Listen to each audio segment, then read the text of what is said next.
Before we begin, like always, starting with a video and sound check, so just let us know if you can hear and see okay.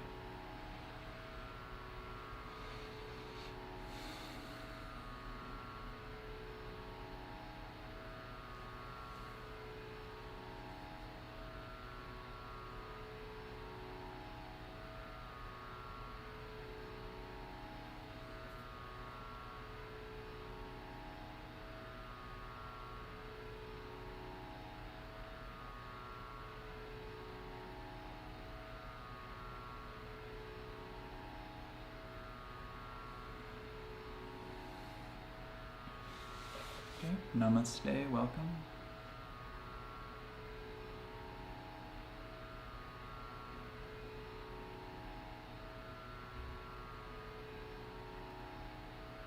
Remember, when we do this, we're thinking about the divines within us, it's within everyone else, it's within all of the elements. It is in everything that you can see and not see, experience and cannot experience, and it is the essence of you and all others as the same being. So when you do this, this is a contemplation. You begin contemplation.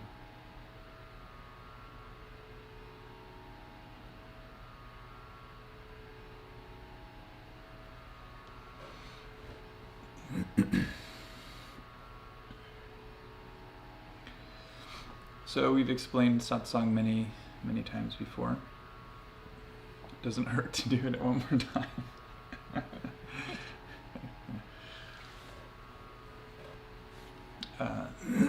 As I've said in the past too, learning something new is like a small percentage of the path. I mean, you always learn something new. New vantage point opens up, so new, but I mean like informationally new. Like once you learn that everything is one, it's like how many, you need to hear it a lot of times, but you've already heard the basic gist. It's all one, but that doesn't mean that you've got it, that you understand. You don't experience it, therefore something is off with your understanding. So, going over the same topic over and over again is actually a valid method of kind of this enlightenment process.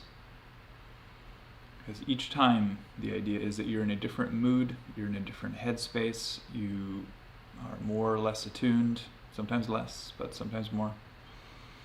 And each time when you hear it, it means something a little bit different.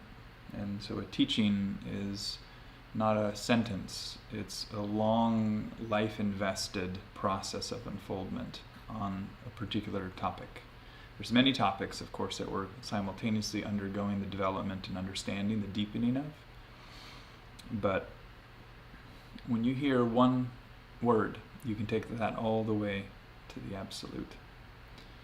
So you really want to take time and consider each word. You don't let any word just pass by you. You spend a lot of time contemplating or diving deeper into the essence or the meaning. So then, when we are looking at the nature of anything on this path, understand that once you've got it, once you understand it, you don't got it. So that lets it continue. The kind of the kiss of death of your spiritual sadhana will be when you think you've understood something, and then you're done. You don't contemplate it. So there's no deepening for you. How can you have a path that just goes to here and dies? It doesn't go further. So the way to go further is to constantly contemplate, which means dive deeper into the essence, the meaning, but the experiential sense of it, not informationally just becoming clearer. That will happen too. But you want to go deeper and deeper and deeper into it. So, looking at this topic of satsang. So sat is the truth, and sometimes that becomes very religious as a term, sat, truth. I mean, every religion kind of says we know the truth. Listen to us, we've got the truth. For something rooted in Vedic and Vedantic thought. The truth is something that is permanent. It's unconditional. If it's not conditioned, it means it's not structured, it's not built out, it's not manifest. Which means this truth that we are looking for has no condition. So, for instance, it's not an object that can be seen because it doesn't fall underneath the condition of seeing. It's a condition when you see something, so you'd see the truth. So it's conditioned, formed in a way, and underneath the action, which is also another condition of seeing an object, which also depends on a lot of factors, how well your eyes work, and when the object is around that you can see it. So there's so many conditions in it. That's not the truth that we're looking for. The truth that can be seen is not the real truth. The truth that can be heard is not the real truth. The truth that can be thought of is not the real truth. The truth that can be felt is not the truth. You can translate that from Taoism as well. So the Tao that can be spoken of is not the one and true Tao. So same thing. So when we're looking for the truth, we are trying to first become, personally aware of what we feel. It's not enough just to be there and then listen. You have to feel, sense through and around yourself. Sense. When you sense yourself, you feel those edges and this whole character that you call yourself. And this whole character is just a massive amount of conditioning. So these conditionings are not you. And neither are you the one who was conditioned, but rather something that is pervasive, that runs through it all. Beyond the personality, beyond this idea of a soul that most people carry around, beyond the idea of a subtle being or a character who has karma, or beyond all of that. We're not discounting it as these things cannot exist. They can exist, but what exists deeper than that? This is a question of going straight to the source, to the truth, to the Sat. So Sat, in this sense, is not a philosophy in terms of like a religion or some idea. We end with I don't know, essentially. Because if you do know, that means your mind has an idea and it's calling that truth. But if the real truth is not by the condition of thinking, nor does it have to be conditioned as a thought, not by the condition of feeling or emotion or experience, because all these require condition. It must come to you in a condition as such, to be experienced as such. So then truth is by different names. If you see truth, but someone hears truth, and someone tastes truth, and someone smells truth, and somebody can think of truth, and then these truths will be different because they're by a different condition. The manifestations will be proclaimed to be the truth, and the truth is always beyond the manifestation. Now, that doesn't take away from the validity of the manifestations, nor does it devalue them. The manifestations are all still equally valuable to the unmanifest. It's like a thread that's always been a part of an infinite tapestry of the cosmos. This infinite thread, this infinite sutra, this is not something that you have to throw away. You have to recognize it is connected. And if it is connected, and there is no beginning or end, then is it connected or is it that? Tat Tvamasi, thou art that. What is the divine? What are you? What is the self? What is the truth? Thou art that. So it is capital TH, that, and it's also beyond the idea of a form, that. It can be used in either way and still be effective. It depends on how you're using it, like the context. So when we're focusing on the Sat, it actually doesn't have to do much with how you feel emotionally, what your thoughts are today, how clever you've been, how dumb you've been, whichever direction your day took. It doesn't have to do with the conditions of your workplace. It doesn't have to do with the conditions of the society, politics, the pandemics that will come and go in the course of history and continue on through the future and currently now. So this truth pervades it all, because everything else we're mentioning is a condition. When you form something, that is the condition that requires other conditions to participate with it.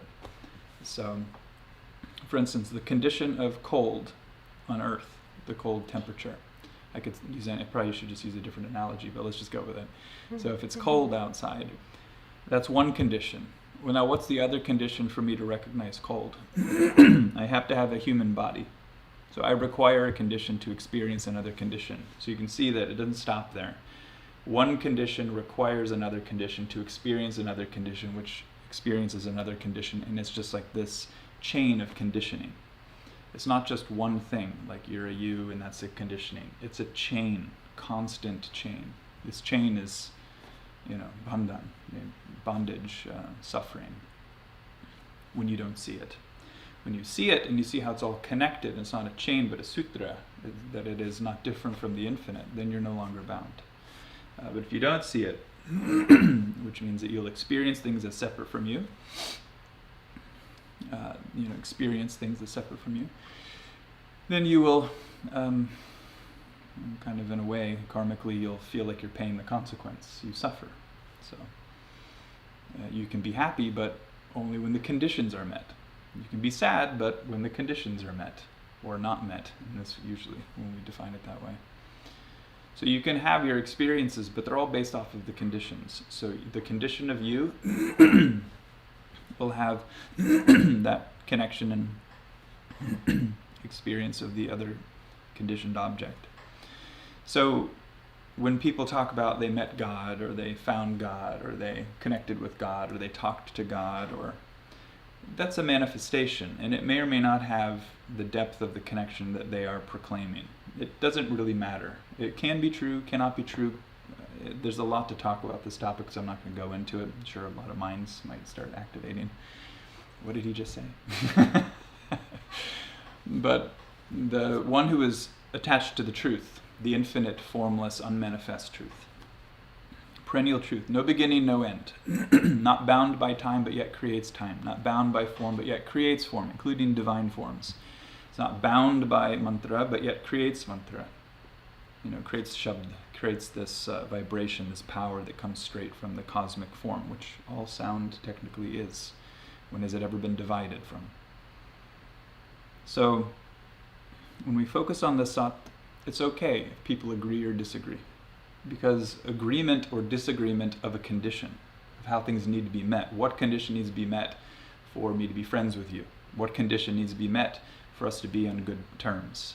If we're talking about spirituality, and you decide that whatever I'm saying doesn't make sense, and if I get offended because of that, I'm upset because your condition isn't accepting my condition.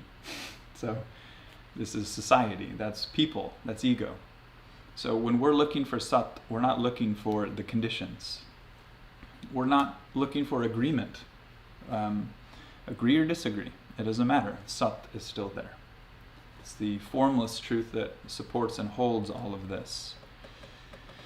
So we use the forms, puja, candle, incense, rice, flowers, whatever the offerings are, as ways of speaking to the personal part of ourselves in the universal. It's like a communion. It's a way of bringing out certain personal parts. We're appealing to it through its own vein of understanding, which is the realm of conditioning. So if we offer flowers to the padukas, which we don't have today, unfortunately, but to anyone who has a sense of what that means, it means something valuable to you. So the condition of the flowers and the color, because if they're rotten dead flowers it's an offering, can come from the heart, but if that's all I have, which I do, I should maybe go get them. But if I have the rotten flowers and I make the offering, to some people they might have their own conditioning, like, oh, why did he offer that? Why not fresh flowers? What's wrong with him? So there's a condition that you will or will not accept my action by however you're holding it. So you have to analyze what your conditions are to get through them. And if you live your life with a whole idea of what life should be and shouldn't be, how people should act or shouldn't act, what is correct, what is not correct, what is spiritually true, what is not spiritually true, all of this stuff is conditioning. None of this is the sat. So when we want to go to the sat, We want to go through all of our own BS and everyone else's, including, all philosophical, spiritual, and even religious BS. A lot of people would never want to look at a religion as BS, and some people would only look at it like it is. But the point here is that the truth is within these things. But we want to find the truth and follow that. We are not looking to get stuck into ritual. We're not looking to get stuck into some sort of a practice, some sort of an idea, some notions of higher realms and lower realms and heaven and hells. We're not looking for that. We're looking for the truth. The truth is always everlasting because it was not within time. So it's not everlasting because if it's not something that if it's not within time, it's not an object that was formed. So it doesn't last, because lasting is a time idea. It lasts. How long does it last? It's a time idea. So if it's what built time, it doesn't last nor not last. This is going right into deeper, but just to get the gist of it. So the worlds can come and go, the truth still remains. Good and evil can come and go, truth still remains. Everything in life will come and go, and truth still remains. This is so important to really focus on.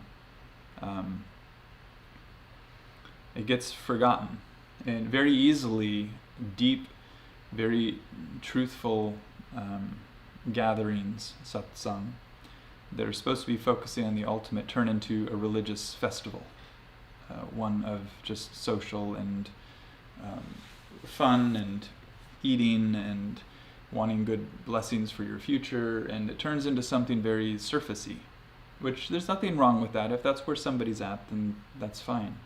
If you need to have a good life and a good job and a good relationship and good kids, and everything needs to work according to your conditions before you will allow yourself to walk and go investigate into a deeper path, the deeper truth, not necessarily joining some group or religion, but going deeper with the truth.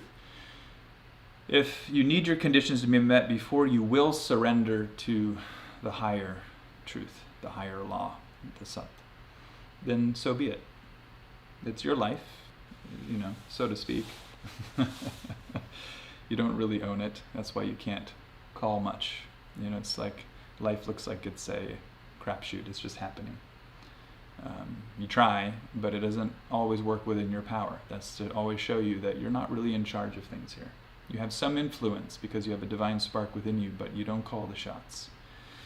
So then when we are focusing on the Sat, using incense, and you have to know the symbols in some way. If it's a consecrated process, you don't actually have to know the symbols, but it probably means something more to the mind if you did. But when you make those offerings, it's to connect with those deeper parts of yourself. It's to connect with those conditionings that relate to it. So if I offer those beautiful flowers rather than the rotten ones, you'll be like, yes. It might open you up devotionally to whatever this means for you in the moment. If you're feeling moody and I offer the flowers, you probably have criticisms about what does he think he's doing. He's going to get somewhere because you put flowers on some wooden sandals. You probably have a lot of negativity. But if I offer it and you're in a very devotional mood, to be like, yes, take it, Lord. Your attitude's different.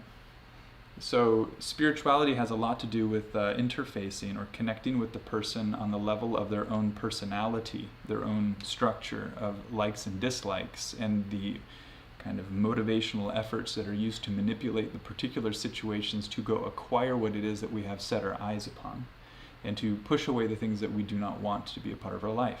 That's ego. All of that stuff is ego. So we are trying to look at our mechanism of living and notice that I can't very well just wake up and recognize that I am everything if I still am this little character looking to go grab everything that I want and go make my life experience better by adding things to me. We don't need to add to ourselves, nor do we need to subtract. We need to see that we're not a part of the equation. So you can use different path processes like adding, additive. I am this, I am this, I am this, I am this, I am this, I am this, I am this, I am this, I'm you, I'm, everything. You can't stop. You have to add everything. It has to be complete. If it's subtractive, I am not this, I am not this, I am not this, I'm not this, I'm not this, I'm not this, and every feeling and every being and nothing. You have to include everything. There's no missed spot that's allowed in these practices. It has to cover the bases 100%. So we have to look at every day, and I mean this seriously, every day, what are we searching for? What are we looking for? We have these ideas of what the spiritual path is. That's not good enough. You have to really want it. What do you want? And what the beautiful thing is the more that you crave it, the more that you want it, the more that nothing will do but this, you will find it. How can you not? When you want other things and the path is kind of on the back burner, no, I'm busy with life, I'll get to my practice whenever I get to it. That's not a good enough technique. Yeah, you could still grow. That's the point, is that you can always grow, even if you don't do any practices and you go totally backwards. You could always end that term in your life and say, I grew. But the thing is, you could have grown faster. So the question is, on a personal note, how much growth do I want in this lifetime? So if we try to do everything physical, then you might miss a lot of things emotional, mental, spiritual, and psychic. You might lose a lot of inner growth. You might lose your expansion, lose the unity, or never gain it if you feel very separate. But if we start looking at life in terms of, just getting to the crux of it, it's basically this. Either A, I see everything and I feel and I experience all of this as one reality, one being. Not two, but one reality, one being. Then that is, the way towards enlightenment. The normal way is I look at everything, feel everything, and I don't feel it all as one being. In fact, I'm a me and you're a you, and we're all different characters, and therefore that is the normal egoic mode that everyone is functioning in, which is not helping in terms of getting to, so to speak, enlightenment. So if it's not a way to get to the enlightenment, it's a way of getting darker. It's getting dim. The light bulb is going out in that way. So if we're getting dim in our mind, dim in our heart, disconnected, then we don't feel love, we don't feel enthusiasm for the path, for life, we don't feel excitement for things. So then you'll feel like, what's the point of being alive? What's the point of living? Which is not a good feeling to have, which can be remedied pretty easily. Find out the reason why you're here, which is not going to be what job you need to have, by the way. That's not your purpose. You may have some small physical purpose or a big one, but your real purpose won't be, just what career path you have chosen or, what person you're with. It's going to be how you deal with the life as it comes to you. Good things will come, bad things will come. How do you deal with it? How do you process it? How do you understand it? How do you confront it? So this is, where you test yourself on the levels of strength and virtue, or the strength of virtue, because it is the same. Strength and virtue are the same.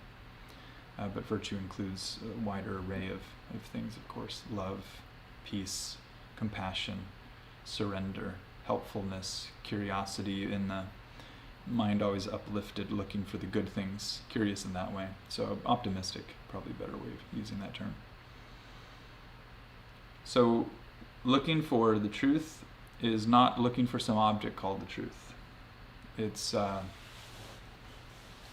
it's not a religious kind of endpoint.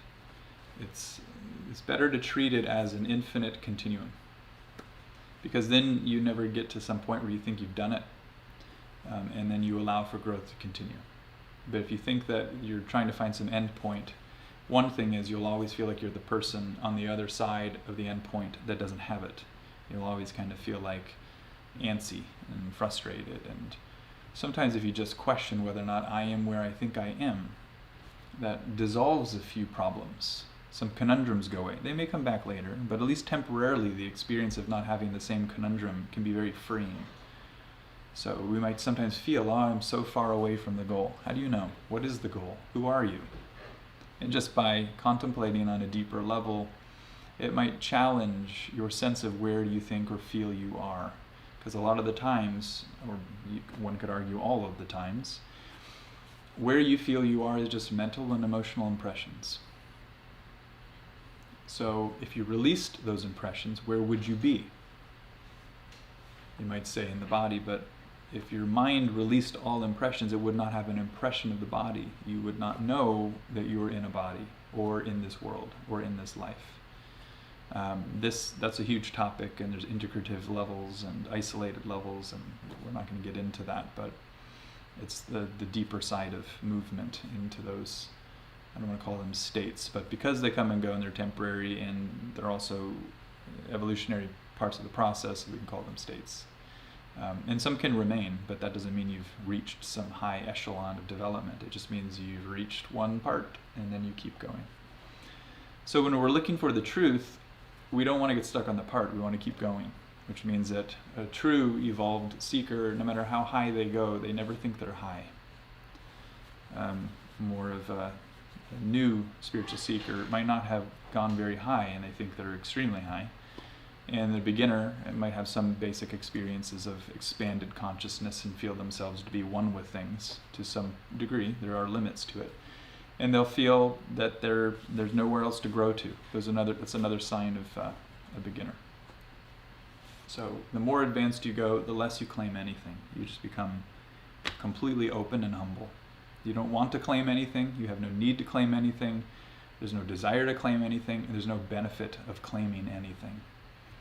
So to claim that you are something is not looking for the sat, it's looking for some label to attach to your persona.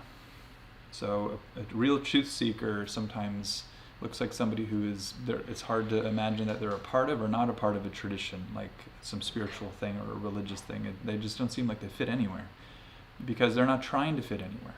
They just kind of can easily cruise through so many different types of aspects of life, and they're not bound, by needing anything from any of them. They're just free agent. Nothing controls them, nothing owns them. They're just free. So, which is different from being a non-committal person, which is an emotional problem. So you want to be careful. That's why a lot of people need a teacher, they need a guide or something, because it's very easy to twist the truth and then create your own relative story that basically just makes you feel safe and gives you the stuff that you think you want, when actually you're just preventing your own higher growth. So Satsang, you are associating with the truth. The truth is, as we're saying, is not an object. So this association is more or less getting your mind and heart uplifted and redirected towards this. We can call it a topic. But you're getting your mind to ungrip from life as you know it and float in a different direction. Not detaching away from life and looking at life as less than the truth. Life is not different from the truth. Truth is not different from life. Form is not different from the formless, and the formless is not different from the form.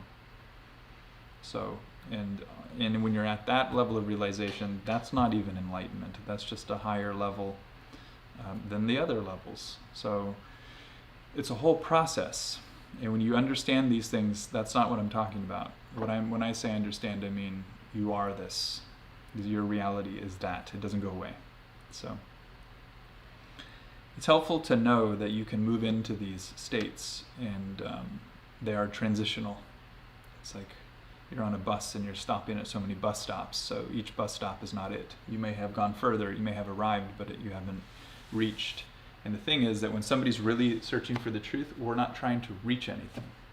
Because if you can reach the truth, it ain't the truth. So we don't care, reach, don't reach.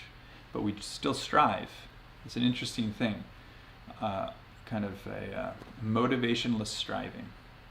It's like when you really are a good person, you don't try to be good because, oh, this person's going to judge me if I'm not good, or I need to be good because I got to get into heaven, or, it's not like that. When you are genuinely good, you're just good. You don't think, you don't try. So if you're not at that level, at least to get to that level, it has to be natural. It has to be without thinking. You just do good. You're aligned, you do the Dharma, but you're not trying. So again, with the truth, it has to be a motivationless striving, which probably sounds really confusing, because in the beginning, your only motivation is typically get away from suffering and pain and make your life better and get blessings, get good energy, and have enlightenment too. So it's very motivated. And honestly, you probably need the motivations until you get to a certain level of evolution. Toy around with letting them go, but probably keep them, because that keeps you on the path. But as you continue to offer, surrender your heart, surrender your mind, surrender your objectives, surrender your plans of life, your plans for business, plans for relationship, plans for your pets and children, and plans for everything. Surrender your plans and see what unfolds. That's more of the, while actively, lovingly, compassionately, and with a lot of care, participating in life. Not checking out and say, oh, I don't care, life comes and goes. Not that. But actively participating in a loving, careful way and trying to do what is correct in all situations, while focusing on the truth that is, I don't want to say beyond, because it sounds like an object that can be beyond the illusion or the life as we know it, but in that way, we'll just use the term. So to reorient, readjust, basically it's the perennial question of, why the hell am I here? What's going on? And how do I change how I'm thinking and feeling to get it to move in the right direction? Not so that my life becomes better, but those are the beginning stages. You'll have motivations, you'll want to make your life better, you'll want to have better health, you'll want all these things. But what if you go through it, you make a lot of these things better, and you feel fulfilled in some different causeless way? Then you become you have this joy and love and light and brightness that is not based off of a condition. No needs are being met, but you're happy. Where conversely, with a normal person, their needs must be met to be happy. So imagine, if your needs must be met for you to be happy, then that's your ego. If your needs do not need to be met, you have no needs. You may have the basic needs of the body and the mind, but that's not you. It's just what's operating. But if you feel like you have no needs and you're just fulfilled all the time, that's a certain level of awakening. So that's typically the Anandamaya Kosha. That is the bliss body. That is the Shakti from the Atma. So we want to spend some time inwardly reflecting on these types of topics in satsang. So sometimes I won't, say anything. We went through like a few years, I think, where I didn't say much on this, but then people just come for music, and then we feel like we're entertainers or something. And whether we play music or not is kind of irrelevant. That's not why we're here. And some people might say, well, that's not the show I signed up for. so I don't want to go it again. That's fine. So we're not a show, and we're just focusing on the Sat, singing, which is a way of directing our mind towards the Sat, the truth, this perennial, timeless wisdom and love. We're focusing on what really matters, and we're letting go of all these thoughts of how things need to be, the conditionings. We're letting go of the way that we think we need to be served or helped, or life needs to be different so that I can be happy. Those are all conditionings.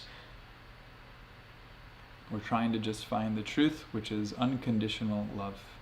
We hear that a lot, and especially around Valentine's Day and things like that, unconditional love. But yet, what is unconditional love? It cannot be conditioned by anything. It cannot exist because you did something good, therefore I approve of this, so I love you. Or you look a certain way, therefore I love you. Or, thanks for supporting me in that situation, therefore I love you. It can't be off of a condition. And then if they do something opposite, you can't say, well, because you weren't what I wanted you to be in that moment, I don't love you now. Or I didn't love you then. And I'm okay now, but then I wasn't happy, therefore I couldn't feel love for you. Like, that's the ego. It tortures you. You might think that it's also a way to affect other people and manipulate the situation to get them to act or be different, but now you're both being tortured. So who cares? Now nobody's going to benefit or win. Parents do this with their kids, spouses do with the spouses, and it's just friends do it with their friends, and friends do it with their enemies, and just people do it with anyone. That's the nature of the ego, that's feeling a lot of sensation and trying to manage what's comfortable. What do I want and what do I don't want? Something comes I don't want, and we react, in respect to how we don't want it. And something comes that we do want, we react in the sense of, oh, thank you so much. And somebody tells you something nice about yourself. Oh, you look really good today. You're like, oh, thank you. That's your ego boost, It's not truth. It's a condition. Someone says, oh, you don't look very good today. And you go, oh, then that's your ego feeling deflated. That has nothing to do with the Sat, nothing to do with the truth. So these topics can keep going, as you know. That's why they're always pretty lengthy topics.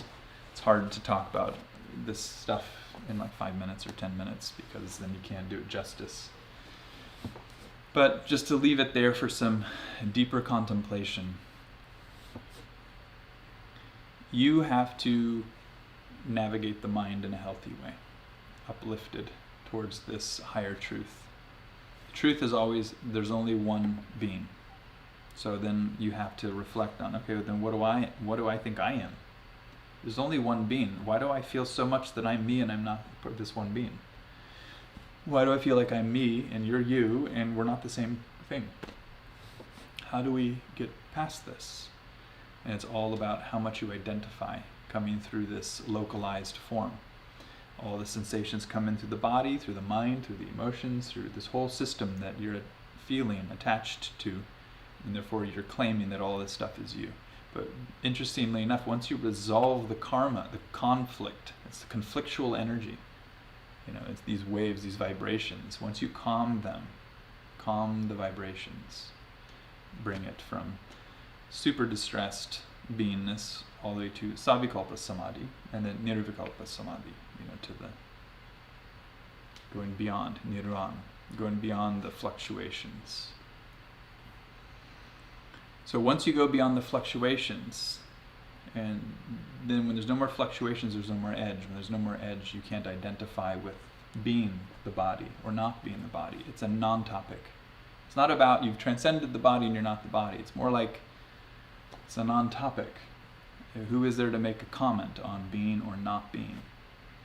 So people usually twist it and turn it into something to suit their aim, which is okay for a point, for a bit of a journey, but ultimately it has to be rethought and dropped and changed, modified. So give some of this, some deeper contemplation. Contemplation is not thinking, it's a thinking that adjusts how you feel, that helps you to unhook from how you're overly identifying with things falsely. So then once you let go of these things, you can rehook back into the Sat. And then when you're singing songs to the divine, it's like it puts things in a different perspective. When you meditate, it's a different perspective. Everything becomes like enhanced perspective. So if you want to visualize the divine, fine. There's nothing wrong with that, but visualize the divine everywhere. No exception. Or it's not the divine if it's not everywhere. Your mind, your heart are going to have a lot of problems trying to do this, because it's easier to see the divine in a saint, harder to see it in, I don't want to use the word sinner, just for poetic justice here, but it's harder to see it in a person who is, full of harmful intentions. But it doesn't matter. So if there is only one creative power that creates, sustains, and dissolves, then you have to recognize it as the divine. You don't have a choice. It's like you will be. That's what surrender is almost. It's like realizing you don't have a choice in the matter. So the only thing that you're needing to surrender is your stubbornness, your unwillfulness to see things as they actually are, because you have some idea of how it needs to be, or it should be, or it has been, or it's going to be, or it hasn't been, and it doesn't matter. And whether or not you agree with the divine will keep on doing the divine. So it's going to keep manifesting according to its own nature, and it does not need your approval. God does not need a little tiny human being's approval. You can see it in a very, very small way, which doesn't feel small when it's happening to you, but time the great machine of time, it doesn't relent, it doesn't give up. So like, if your loved one is about to die, it doesn't just stop because you're not comfortable. It just marches right through it, and your loved one dies, and it's over. And now you have to feel all that pain, and it just keeps happening. So, of course, you'll go through to the next thing, and it will be different from the pain that was there, and that's a part of the transformation and the growth.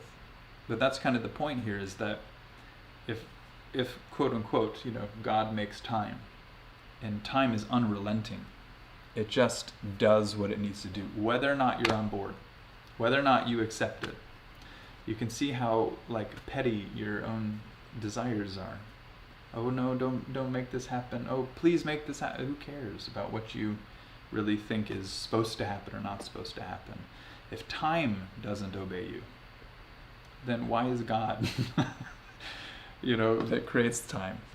Time as a function, in a way. So, bigger topics, of course, but just something to think about. You have petty desires, petty ideas of what should or should not happen, how things should be or should not be, and what you're willing to do and how you're going to participate and how you're not going to participate because you don't feel good or you don't want it to be the way because you want it to be different, and it doesn't matter. You have to get over the petty reactivities within yourself, and kind of, in a way, we have to grow up and self-mature. And accept time, accept death, accept life. If you can say it, then you can accept it. You have to accept your breath, you have to accept your body, you have to accept your appearance, you have to accept everyone else. Same way. It doesn't matter if you don't accept. The only benefit of accepting is you feel the openness and love for all. When you don't accept, you feel cold, you feel like disenchanted, you feel disheartened, you feel frustrated that things aren't how you want them to be. So you're just in a constant cycle of losing because you have chosen not to accept what the Creator has created. So it's an interesting thing. And because the Creator has created, so to speak, all things, then you're allowed to create.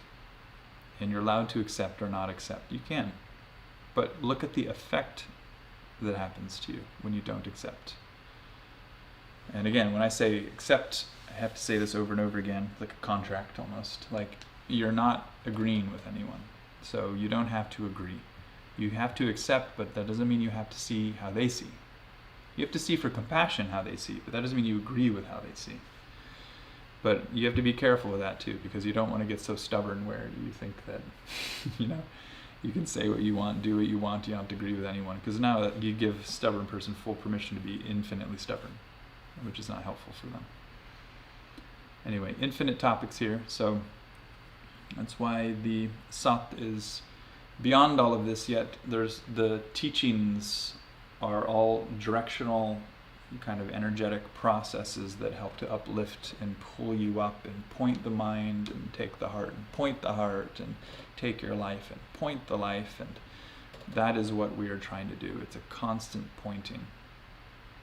So the best you can point, and that keeps everything flowing and moving in that direction. So we're going to focus more on just kind of the musical aspect, but this is so that you have a process to take all of this with you. If everyone was already kind of teed up with this kind of focus on what really matters, then you can jump into music and it's like it's used in a whole different way. You can do chanting and breathing, it's used in a whole different way. It's so much more empowered.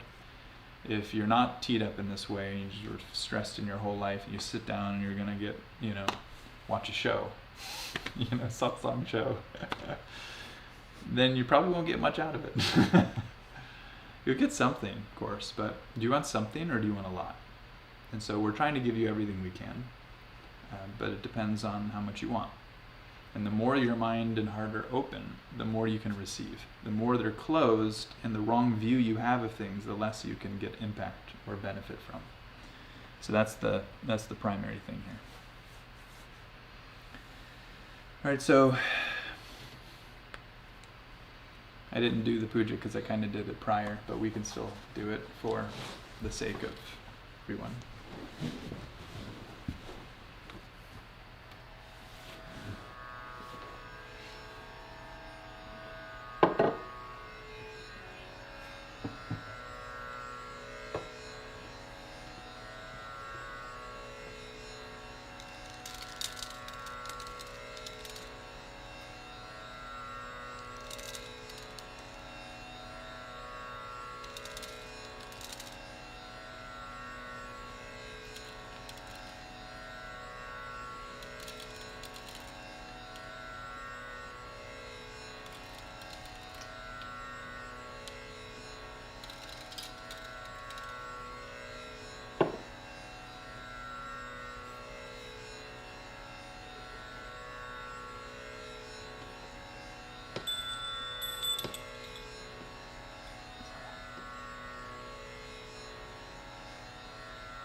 Maheshwarah Guru Sakshat Parabrahma Tasmai Shri Gurave Namaha Om Shri Gurubhyo Namaha Om Nam Ganapataye Namaha Om Shri Hanumate Namaha.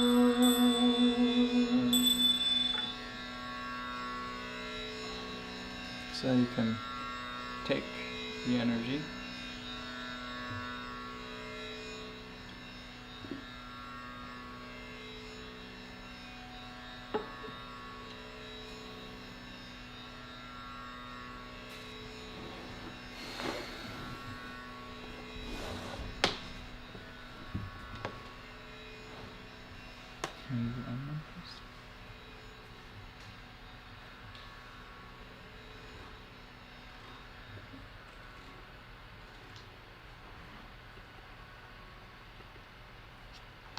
Alright, so we're going to do a little bit of a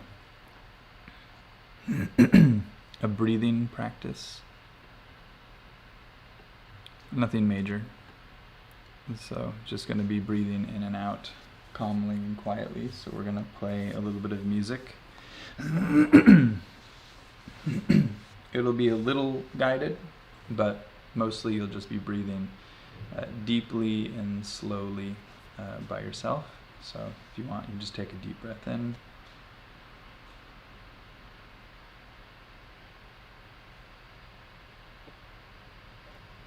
You're kind of holding slightly, but still just slowing down the inhale, exhalation, and then exhale.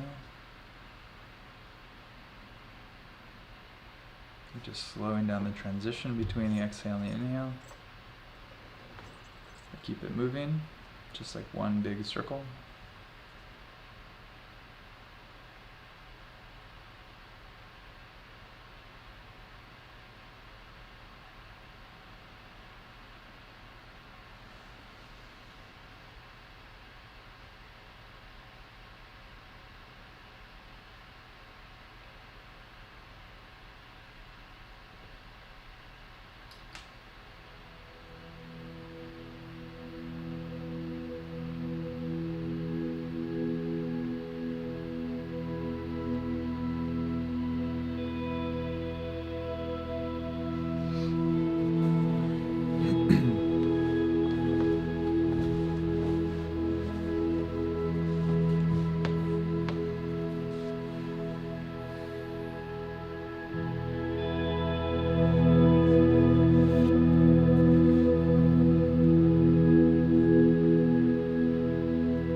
Just keep breathing deeply, slowly.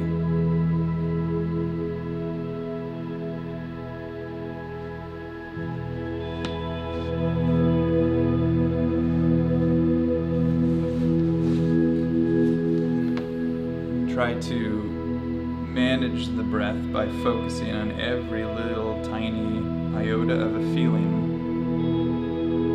as you exhale. As you inhale, you're being mindful in every moment. You're not breathing in to get the breath and then breathing out to be done. You're super slow and you're tracking, following the entire inhalation, the slowing before you exhale, and then exhale. You're following every part of the breath.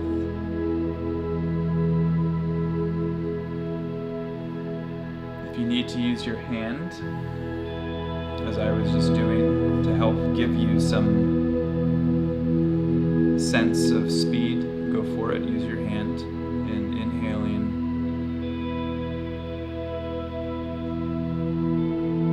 Slowing down at the top of the inhale and exhale, the transition, until it becomes ever so slightly exhalation.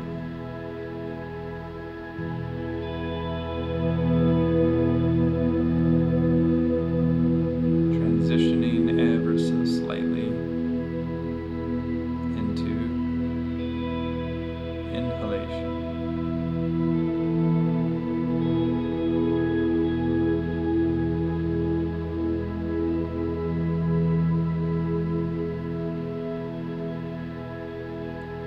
transitioning ever so slightly.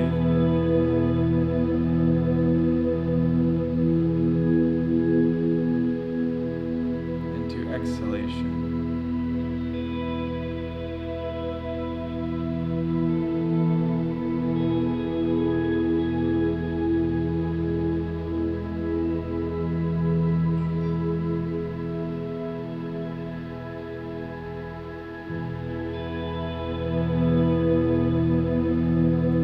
Continue to breathe as slow as you possibly can.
Now, if you like, you can, as you breathe, there can be an Om internally recited through an inhalation, and then through the exhalation, Oming. And if you can try to extend it into one infinite Om. No beginning and no end, but if you need to cycle through with multiple recitations of Om, that is fine too.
Beginning and end of each breath, as you slow down the breath, notice that the mind slows down too. Really try to play with completely arresting the mind, just slowing its function down, and then just holding it for just even if a half a second, a quarter of a second, where you just slow it down and arrest the function of the mind. Or if you notice the energy, the pranas, you can just kind of slow down and arrest the pranic movement and then let it flow with the rest of the breath. Play around with freezing functions, freezing the mind process.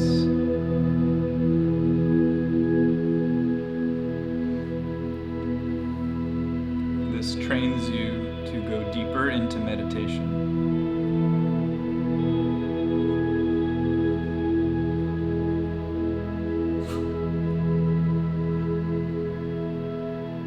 This makes the mind sharper, clearer, stronger, more capable of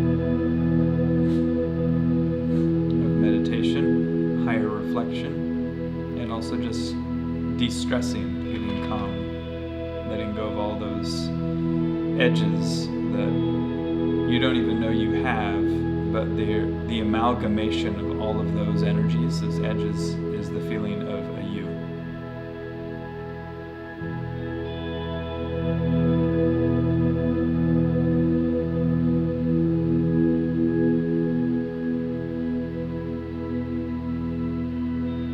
What would I be if I didn't feel like anything? Physically, emotionally, mentally, if I didn't feel a sense of self, a form, or a series of forms, would I be what I think I am right now? Would I be what I feel I am right now?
let go of the feeling of form.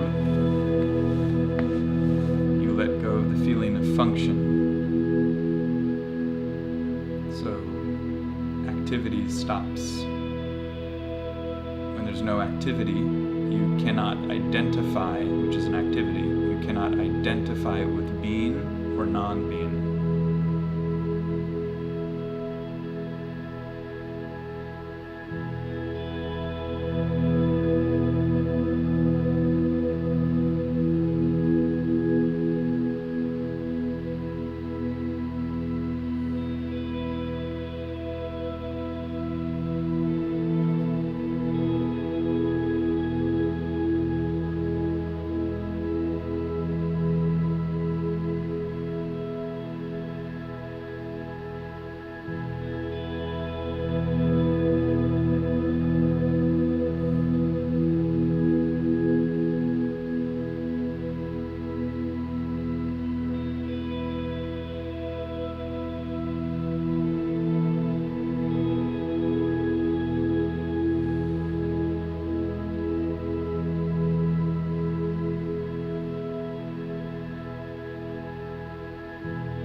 The body is separate from the world around it, separate from the elements, is just a feeling.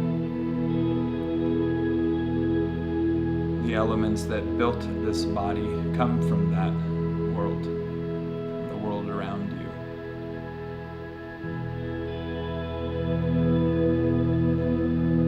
The solid, the liquid, the fire, energy, air, the space.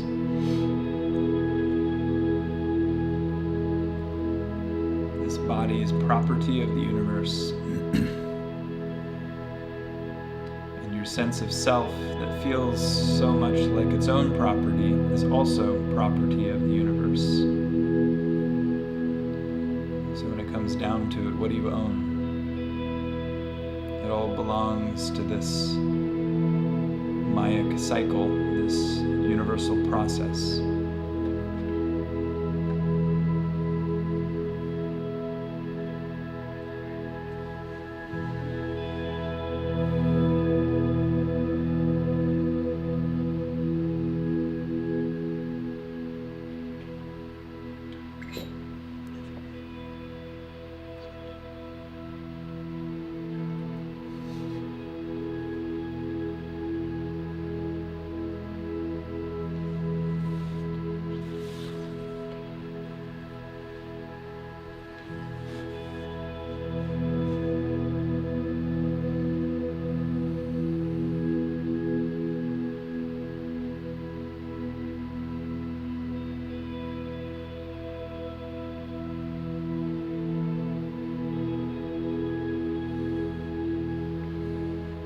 So if all of the forms are owned, they're all property of the universe, of the physical universe, all of the subtle forms, the emotional, mental, thought forms,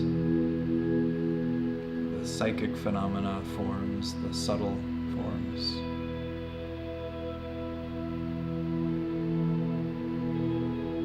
They're property of, you can call it the subtle aspect of the same universe.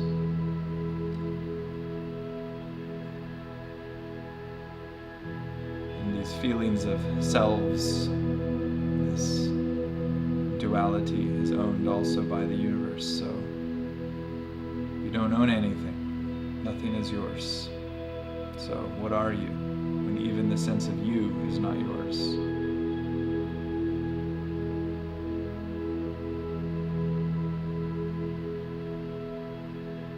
Maybe the sense of being a what, or the sense of being a who. something or nothing, maybe that's also not yours. You don't own those feelings.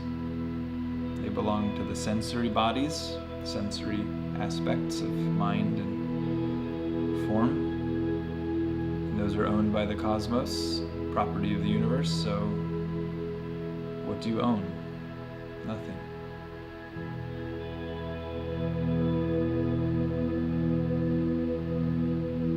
This idea of being something, tied with all of the feelings of being something, is not needed when you have always been everything.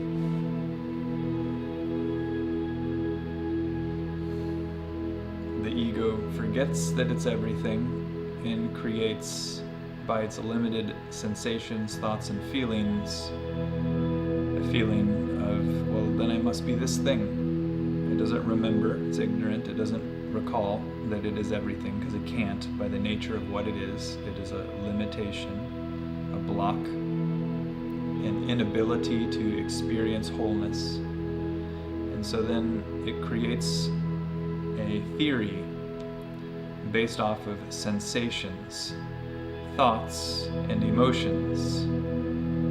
It's a theory. It seems to be real because we experience it, but we have not analyzed it properly enough. So we're deluded by our feeling of life, our theory of life, and we think it's real. So we take the illusion to be real. So you feel little, and you think that's real. And what's the infinite, which is really you, you don't take that to be as real as your own personal, smaller experience. At least, why can't both be real? If you can't see that there's only one absolute unbroken reality, fine, then why can't personal of you be real and everything else be God? Everything else be Paramatma.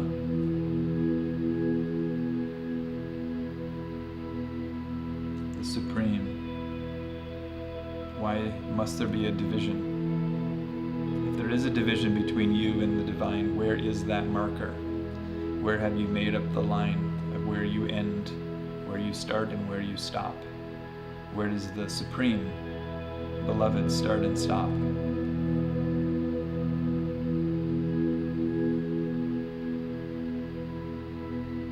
These theories are created based off of sensation.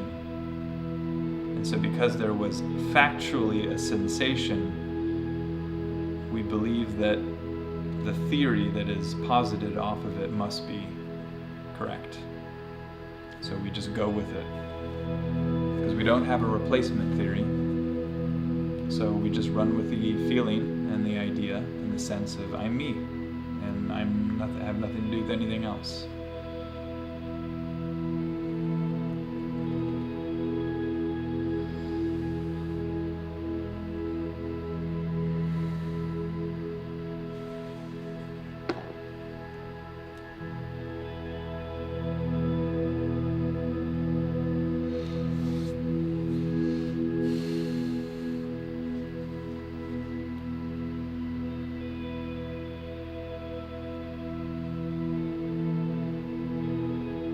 Realize that where you feel you are and where you feel you are not is only a feeling.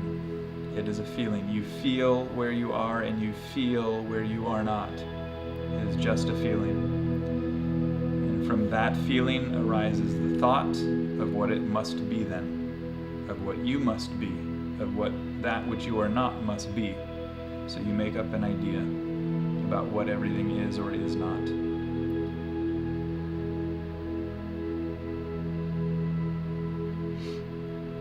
The thing is that you don't have to live that way.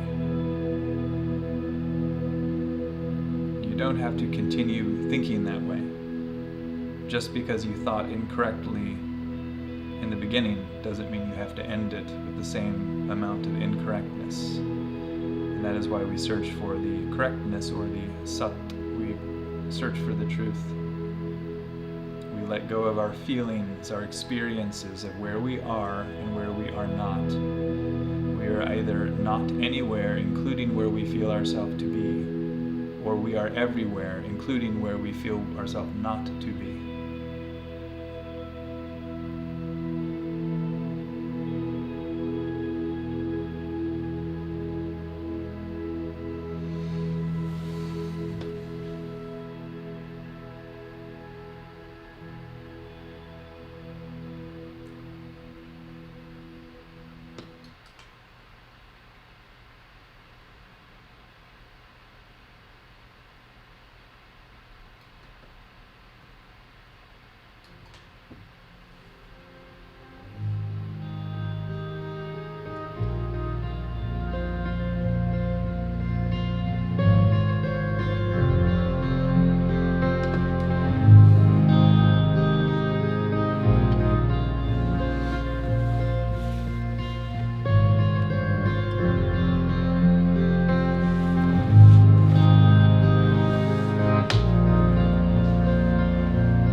Well, we had a lovely time focusing on truth with you.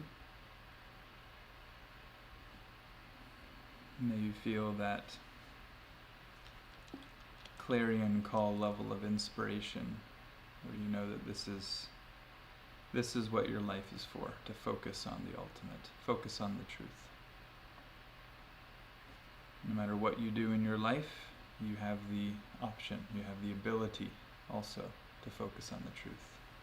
It just has to be a clear-cut understanding, a decision that you make. So let's all have that as an intention, setting a sankalpa, that it becomes easier for us to feel inspired to do spiritual practices and become more and more dedicatedly, one-pointedly focused on the Sat, on the truth. And Shanti, Shanti, Shanti. Namaste, and we will